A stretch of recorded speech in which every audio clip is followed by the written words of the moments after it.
یہ جملہ دیکھیں، فرمانے لگے مجھے زیادہ اجر کی ضرورت نہیں، بس دعا کرنا میری نیکیاں اور میری غلطیاں برابر برابر ہو جائیں اور رب مجھے معاف کر دے، بس چونکہ مجھے اپنی کمزوریوں کا بھی احساس ہے۔ یہاں یہ معاملہ ہوتا ہے کہ لوگ جب غلطیاں کر رہے ہوتے ہیں، ظلم کر رہے ہوتے ہیں، زیادتی کر رہے ہوتے ہیں، تب وہ سمجھتے ہیں کہ ہمیں تو کوئی دیکھنے والا نہیں۔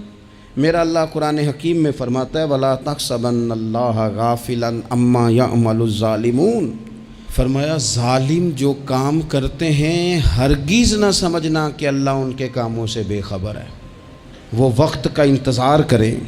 وَلَا تَحْسَبَنَّ اللَّهَ غَافِلًا، گمان نہ کرنا، ہرگز گمان نہ کرنا کہ اللہ غافل ہے۔ يَعْمَلُ الظَّالِمُونَ، ظالموں کے کاموں سے، جو زیادتیاں لوگ کرتے ہیں، جو ظلم و ستم لوگ کر رہے ہیں، جس نے اپنے بچے کو پیسوں کے زور پر کسی غریب کے بچے کا میرٹ پیچھے کر کے اپنے بچے کا داخلہ کرایا ہے اور مبارکیں بھی وصول کی ہیں، تو لوگوں کو تو نہیں پتا کہ اس نے پیسے دے کے داخل کرایا ہے، پر رب تو غافل نہیں نا اس کام سے، اللہ کو تو پتہ ہے۔ جس نے اپنے بچے کی نوکری بہت سارے لوگوں کا میرٹ پیچھے کر کے پیسے اور سفارش کے زور پر کرائی ہے، تو مالک کو تو پتہ ہے، لوگوں سے اس نے مٹھائیاں وصول کر لیں، تختیاں بھی لگوا لیں، شور بھی ہو گیا، لیکن اللہ تو جانتا ہے۔ وَلَا تَحْسَبَنَّ اللَّهَ غَافِلًا عَمَّا يَعْمَلُ الظَّالِمُونَ، لوگ غافل ہو سکتے ہیں، رب غافل نہیں ہے۔ گمان بھی نہ کرنا، جس بندے نے اپنا مقدمہ وکیلوں کی فیسوں کے زور پر جیت لیا ہے اور غریب کچہری سے نکلتے وقت کہہ رہا تھا کہ غریبوں کو انصاف نہیں ملا کرتا، تو چلو اخبار میں تو خبر تیری فتح کی آ گئی، پر رب تو غافل نہیں ہے نا۔ ایک عدالت قیامت کے میدان میں بھی تو لگے گی نا، وہاں بھی تو ڈھیر سارے انصاف ہونے ہیں نا۔ جس شخص نے کسی کی زمین پر قبضہ کر لیا ہے اور سامنے والا مجبور تھا، تنگ دست تھا، کمزور تھا، وہ اتنی نہیں رکھتا تھا کہ وہ بندوقیں اور پسٹل اور گنڈے اور بھتہ خور بندے لے کے آئے اور اپنا قبضہ چھڑوا لے، تو نے لے لیا، ہو گئی بات، لوگوں کو تو نہیں پتا، پر رب تو غافل نہیں ہے نا۔ میرے رسول پاک صلی اللہ علیہ وسلم نے فرمایا جس نے کسی کی زمین پر ایک بالشت قبضہ کیا، قیامت کے دن اللہ تعالیٰ ساتوں زمینوں کا توق بنا کے اس کے گلے میں ڈال دے گا، اس کی گردن ٹوٹے گی، جھکے گی، وہ کہے گا مالک یہ تکلیف تو فرمایا دنیا میں تجھے شوق پڑا تھا نا زمینوں پر قبضے کا، تو رکھنا ساری ہی اپنے پاس، کرنا کنٹرول۔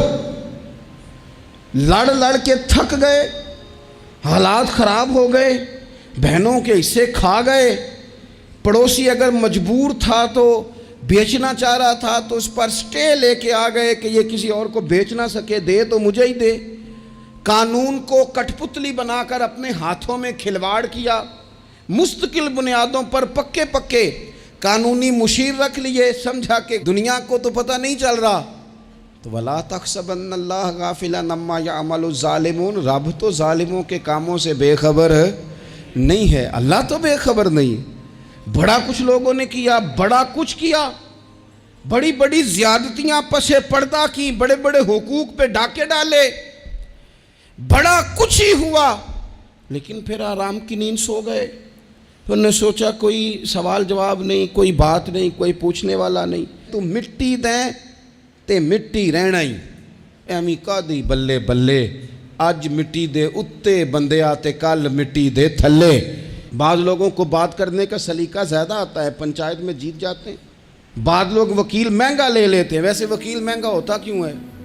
وکیل کے مہنگا سستا ہونے کی وجہ کیا ہے؟ قانون آئین تو ایک جیسا ہے نا، دلائل تو قانون کے اندر ہی دینے ہیں، کتابیں سب نے ایک جیسی پڑھی ہیں، ڈگری بھی سب کے پاس ایک ہی ہے، ایک ہی ملک ہی ہے، تو یہ مہنگے سستے کا کیا مطلب ہے؟ وکلاء کے زور پر مقدمے جیتے جاتے ہیں، وکلاء کے زور پر۔ اور اگر خبریں ایسی بھی ہوں کہ بعض عدالتیں بھی پریشر قبول کرتی ہیں، بعض ادارے بھی پریشر قبول کرتے ہیں، پھر ملک نہیں بنا کرتے، پھر صرف کشتیاں لڑی جاتی ہیں۔ صبح سے شام تک کشتی لڑو اور شام کو کہنا کہ نہیں رزلٹ ٹھیک نہیں آیا، جو ریفری تھا، جو امپائر کھڑا کیا تھا، اس نے کہا نہیں یہ کھیل دوبارہ ہوگا، سویرے پھر شروع کر دو، ٹھیک ہے۔ باہر جو لوگ ہیں بیچارے وہ اپنی جگہ پہ ہیں تو ہیں، ختم ہو گئی بات۔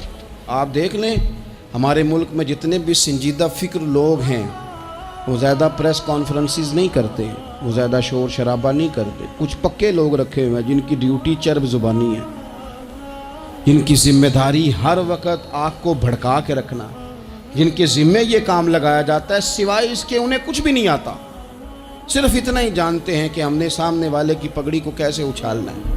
تو کبھی بھی کسی موقع پر بھی کسی کی ایک پائی بھی ظلمن کبھی بھی اپنے قبضے میں نہ لیں۔ یاد رکھنا رزق زیادہ ضروری نہیں ہوتا، رزق برکت والا ضروری ہوتا ہے۔ تھوڑا ہو لیکن اس میں برکت ہو، کثرت سے کام نہیں چلتا، برکت سے کام چلتا۔ بہت پیسے ہوں لیکن ان میں برکت ہی کوئی نہ ہو، آتے بھی جا رہے ہیں اور جاتے بھی جا رہے ہیں، کوئی سمجھ نہیں آ رہی۔ تو ظلم اور زیادتی اور جبر ہمارے ہاں یہ دور بدل گیا، میڈیا لوگوں کی جیب میں آ گیا، آسانی ہو گئی، سیٹلائٹ کا سسٹم آ گیا، دور دراز کونوں میں لوگ اپنی بات لوگوں تک پہنچانے کا ذریعہ حاصل کر سکے، ساری آسانیاں ہو گئیں، ہر چیز لوگوں کو میسر آ گئی، تیزی ہو گئی، لیکن سچ پھر بھی نہیں عام ہو سکا۔ حقیقت پسندی کے دعوے لوگوں نے پھر بھی نہیں کیے۔ اگر کوئی چیز عام ہوئی بھی تو وہی جھوٹ، وہی بددیانتی، وہی ظلم و ستم۔ آپ دیکھ لیں کوئی ایک کیس بھی کبھی آتا ہے میدان میں، ایک کیس بھی، اور 4 دن اپنی فیس بک کی بات بڑھانے کے لیے اس پر شور بھی کیا جاتا ہے، پھر وہ دب جاتا ہے، پھر اس کے بعد وہ قصہ پارینہ ہو جاتا ہے۔ جب ظلم حد سے بڑھ جاتا ہے پھر انسان کا اپنا وجود بھی اس کے لیے باعث عار بن جاتا ہے۔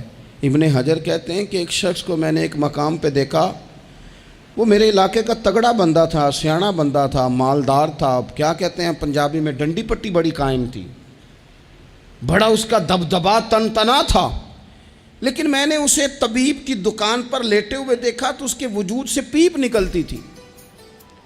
میں نے اسے کہا یار تیرے نام سے تو لوگ خوف زدہ رہتے تھے، تیرا نام لے کے تو لوگ بچوں کو ڈرایا کرتے تھے، تیرے سے انسلاک رکھنے والے تو بازاروں میں گردنیں اونچی کر کے چلتے، تجھے کیا ہوا؟ تو کہنے لگا بس جب خدا کا حکم آیا، جب اللہ کی حکمت کا غلبہ ہوا، جب تک اس نے ڈھیل دی تو دی، لیکن جب وہ پکڑنے پہ آیا تو پھر حال یہ ہوا کہ ایک غریب مچھیرا مچھلیاں پکڑنے کے لیے دریا میں سارا دن بیٹھا رہا، اسے مچھلی نہ ملی، شام کو روئی پڑا کہ مالک میرے تو بچوں کے پاس کھانے کو بھی کوئی شے نہیں۔ تو ایک مچھلی شام کو بڑی محنت کے بعد ایک بڑی مچھلی اس کے ہاتھ لگی۔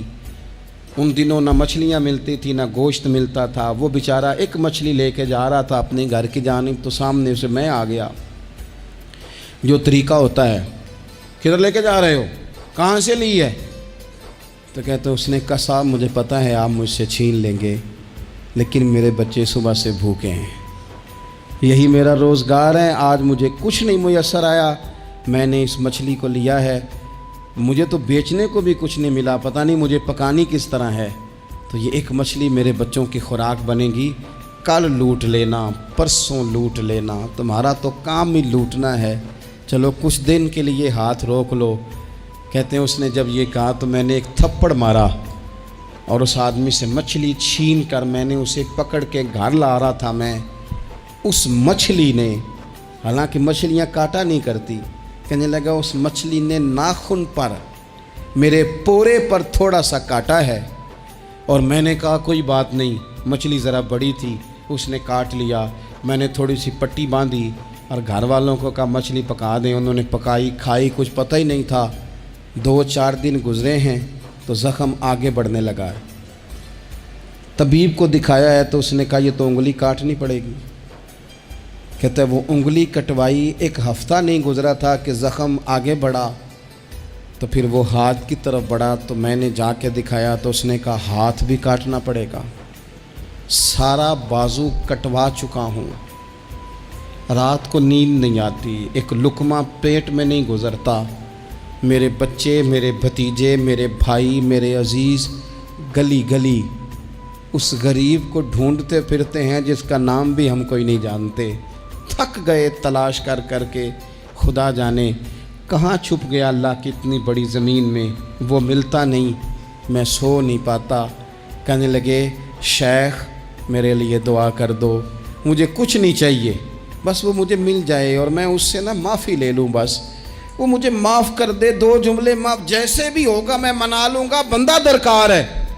ابن حجر نے لکھا ہے، کہتے ہیں وہ تڑپتا رہا، روتا رہا، آہوزاری کرتا رہا. میں نے بھی اس کے لیے دعا کی کہ اللہ کرے وہ شخص تجھے مل جائے. پھر کچھ دنوں کے بعد مجھے کسی نے بتایا کہ مر تو گیا ہے تڑپ کے، پر اس سے معافی کا موقع میسر نہیں آیا. دوستو، زندگی میں کچھ کام ایسے ہم کرتے ہیں، وہ راز گرچہ ہمارے سینوں میں دفن ہوتے ہیں، لیکن کہیں ظلماً زیادتی کے ساتھ ہم نے 4 پیسے بھی کسی کے ہڑپ کیے. کام محنت کرنی نہیں، جی چرانا ہے، کوشش کرنی نہیں، جی چرانا ہے. ملا رومی رحمۃ اللہ تعالیٰ علیہ نے لکھا ہے، جو آدمی ظلماً چیزیں کھانے کا عادی ہو جاتا ہے، اس کے منہ کو وہ بدبودار ذائقہ لگ جاتا ہے. وہ خدا سے معافی مانگے کہ یہ کیا میرے منہ کو گند لگ گیا ہے کہ ہمیشہ ناجائز کی ہی لذت آنے لگی، حرام کی لذت آنے لگی، اسے پھر وہ حلال کا ذائقہ ہی نصیب نہیں ہوتا. اپنی زندگی میں جائز پیسہ، رزق حلال، طیب، طاہر، صاف ستھرا، کبھی ظلم نہ کریں، کبھی زیادتی نہ کریں. کبھی حضرت سعد بن ابی وقاص رضی اللہ تعالیٰ عنہ نا کچھ بانٹ رہے تھے، تو ایک شخص نے آ کے کہا، یہ بخاری میں آپ کو ملے گا، اس نے آپ پر 3 الزام لگائے. کہنے لگا ایک تو آپ جہاد پہ نہیں جاتے حالانکہ بڑے مجاہد تھے، دوسرا آپ بانٹنے میں احتیاط نہیں کرتے، تیسرا جناب آپ غریبوں کو ترجیح نہیں دیتے. 3 الزام اس طرح کے اس نے آپ پہ لگائے، ناانصافی کا، معاذ اللہ، جنگ پہ نہ جانے کا. اب حضرت سعد بن ابی وقاص کو بڑی تکلیف ہوئی. بد دعاؤں سے بچنا چاہیے. حضور نے نام لے کے کہا مظلوم کی بد دعا سے بچنا. دکاندار کپڑے دیکھ کے اہمیت دیتا ہے، کپڑے دیکھ کے. اگر دکان پہ چڑھنے والا مہنگے کپڑے پہن کے چڑھا ہے تو اٹھ کے کھڑے ہو کے مال دکھاتا ہے. اگر کپڑے پھٹے پرانے ہیں اور خاتون نے جو گود میں بچہ اٹھایا وہ بھی غریب ہے تو کہتا چل چل، انہیں خریدنا کچھ ہے نہیں. یہاں سے ظلم شروع ہوتا ہے، یہاں سے. بندہ دیکھ کر لوگ اس کے ساتھ رویہ اختیار کرتے ہیں. بندہ دیکھ کر، میری غربت نے کیا مجھ کو زمانے میں بدنام، تیری دولت نے تیرے عیب چھپا رکھے. حضور فرمانے لگے مظلوم کی بد دعا سے بچنا. جب وہ اپنے ہاتھ اٹھاتا ہے نا رب کی بارگاہ میں، تو پھر آسمان کو بھی حکم ہوتا ہے تو درمیان میں ہٹ جا، کوئی شے نہ آئے اسے سیدھا اللہ کی بارگاہ میں پہنچنے. ہٹ جاتی ہے ہر چیز. مظلوم کی بد دعا سے بچو. حضرت سعد عزت دار آدمی تھے، لوگ عزت داروں پر بھی ظلم کرنے سے باز نہیں آتے. حضور کے غلام تھے، نبی پاک کے سچے سچے صحابی تھے. اس نے جھٹ سے منہ کھولا الزام لگا دیا، سوچا سمجھا ہی نہیں کہ میں اس شخص کے بارے میں بات کر رہا ہوں جس کی صبح اور شام میں حضور کے ساتھ وفا کرتے گزر گئیں. بخاری میں موجود ہے. ظلمن بات کی، ظلمن. کہنے لگا نہ جہاد پہ جاتے ہو، نہ مال غنیمت انصاف سے بانٹتے ہو، نہ عدل کرتے ہو. الزامات لگاتا. حضرت سعد چپ کر گئے. کئی دفعہ نفیس آدمی وہ اس کو تکلیف ہوتی ہے وضاحت دیتے بھی کہ میں وضاحت دوں. اب یقین کریں وضاحت دیتے بھی تکلیف ہوتی ہے. حضرت سعد بن ابی وقاص خاموش ہو گئے، چپ کر گئے. لیکن اس وقت سے ڈرنا چاہیے جب کوئی اپنا مقدمہ رب کی بارگاہ میں پیش کرے، رات کو اللہ کے حضور شکایت کرے. حضرت سعد بن ابی وقاص نے 3 دعائیں کی اس کے لیے. دعائے ضرر، بد دعائیں دی 3. کون سی؟ کہا اے اللہ اس کی عمر لمبی کر دے، اے اللہ اس کا فقر بڑھا دے. تیسرا کہا اے اللہ اسے فتنوں میں مبتلا کر. اس نے مجھے اذیت دی، تکلیف دی، میں نے تو ساری زندگی وفاداری میں گزاری اور یہ مجھے کیا کہہ گیا جاتے ہوئے. ایک تابعی بزرگ ہیں، وہ فرماتے ہیں اور بخاری میں موجود ہے. تابعی بزرگ فرماتے ہیں میں نے اس بوڑھے کو دیکھا اتنی عمر لمبی ہو گئی تھی کہ بھویں جھک گئی تھی، اور حال یہ تھا کہ مانگتا پھرتا تھا، ایک دفعہ روٹی کھاتا تو بھوک ختم نہ ہوتی، پھر مانگنا شروع کر دیتا، فقر لمبا ہو گیا۔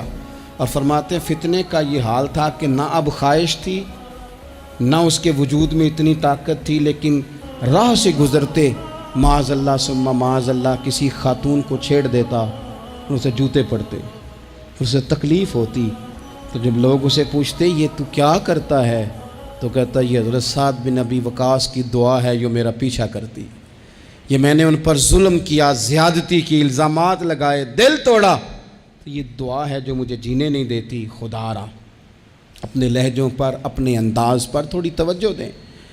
ہم مطلب وہ جب ہمیں پتہ ہوتا ہے نا کہ یہ سامنے والا کمزور ہے، دو باتیں سن لی ہیں تو پھر ہم 100 سناتے ہیں، پھر ہم کئی 100 سناتے ہیں، پھر تو ماں بدولت باز آنے کو تیار نہیں ہوتے۔ کبھی بھی کسی پر ظلم نہ کریں، زیادتی کا مزاج نہ بنائیں، تکلیف نہ دیں۔